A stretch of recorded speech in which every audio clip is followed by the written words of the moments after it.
You know, there's a universal dread of what comes in the night. This being has existed through time in different cultures, under different names, under different guises. They all seem to center around some kind of a boogeyman, some kind of a creature from outside. That is El Cuco, the outsider.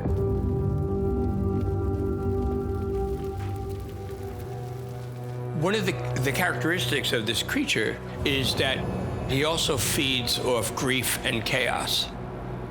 We know that he will go near the biggest point of grief in his target's life. And we know by this point that his target is cloth. Cuco likes to hole up near his victims' families. If the Boltons have people buried there, we should check it out. They're looking for graveyards, and they're looking for cemeteries. They're looking to find out where the Boltons were buried. Meanwhile, you have this sequence set in the 1940s. That whole cave flashback was beautifully done by Dennis Lehane. Boys? Why that story is in there becomes one of the big questions of the episode. George, Daddy's coming! That's the biggest graveyard in the Bolton family. They didn't die of like being, pummeled by boulders. They died of starvation, and it was an awful thing. He's in there. It's the good news and the bad news. You all are thinking, yeah, we got this thing now. It's in the cave, waiting. But maybe it's waiting for you.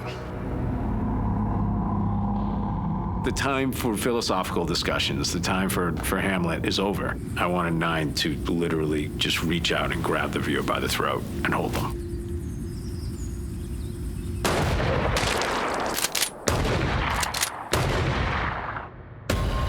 As our folks have sort of descended upon the exterior of the cave to go confront El Cuco, Jack Hoskins is up in a perch above the cave. He's been sent there by El Cuco to sort of take out our people.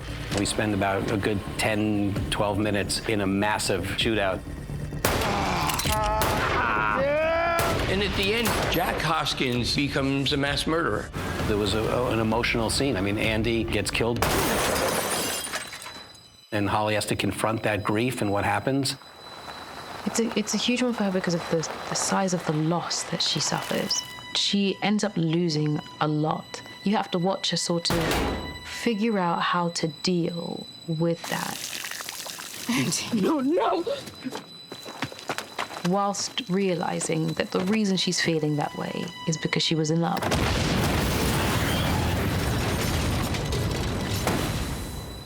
That is heartbreaking, really. I've never shot anything like that. There's fire going over here, and everyone's senses are on high alert. I think we've got something great. It's time.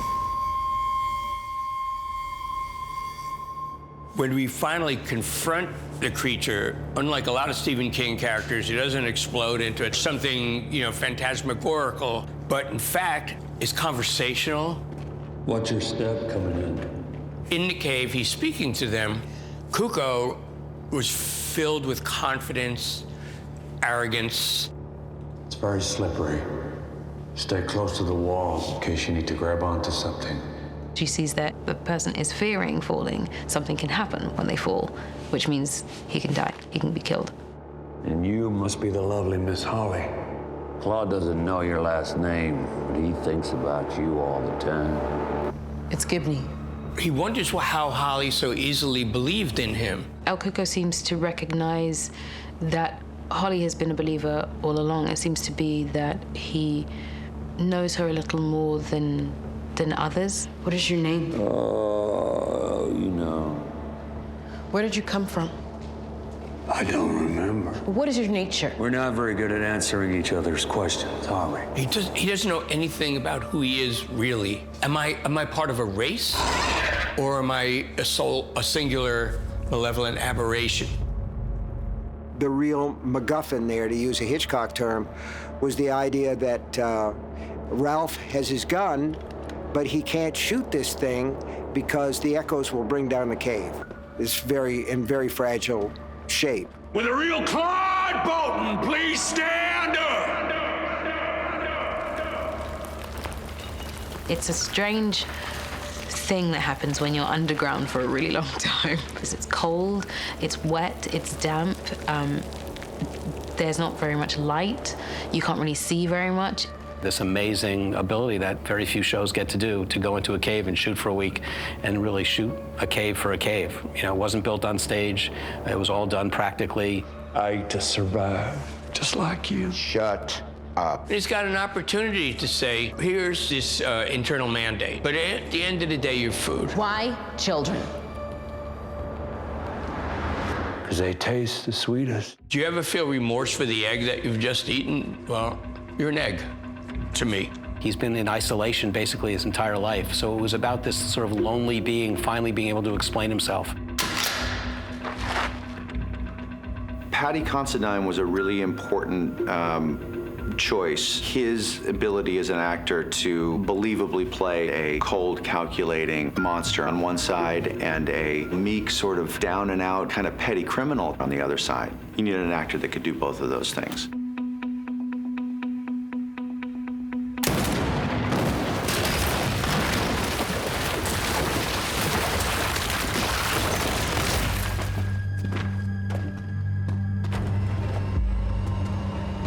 Ralph sees his dead son standing sentry, basically, at his exit to the cave. Ralph is not so convinced, and he tells him to go on. He's assuming the creature's still alive.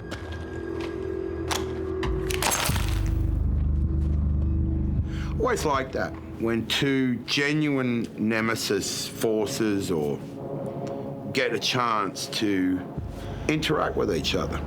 I didn't know whether or not you could be killed. I thought you could be like anyone else, but I'm not so sure anymore.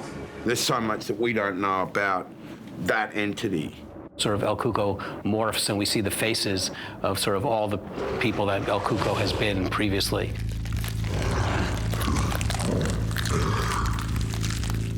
It's basically like almost like El Cuco, you know, thumbing his nose at Ralph and going, "You can kill me, but like, you know, this is who I've been and this is what I've done throughout my life, and I'm going to sort of show you my cards before it happens."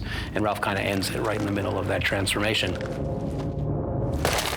His world from now on, moving forward, is different, and will always be different, and that will inform his decisions as he moves forward. Just as Holly sees herself in Ralph, he sees himself in her. Flying or driving? Driving. It's got a really old-fashioned romantic quality to it, their pairing. You know, I wouldn't mind teaming up again. The opportunity ever arose. They're a good team. They're a good team. El Cuco asked me why I was so open to believing in its existence. If I had the time to think in that cave, I would have said, an outsider knows an outsider. I love exploiting the universality of this creature. My Baba Yaga is your Cuco. So the concept of this entity that everybody thought was a fantasy is real. How does a person cope with the unbelievable? To me, it's a very resonant subject because you can say, oh, all this is supernatural, all this is make-believe. We have to take these in and say, I can't believe this. This doesn't make any sense to me. There's no reason for it. And yet there it is. And that's it for the creature, or is it?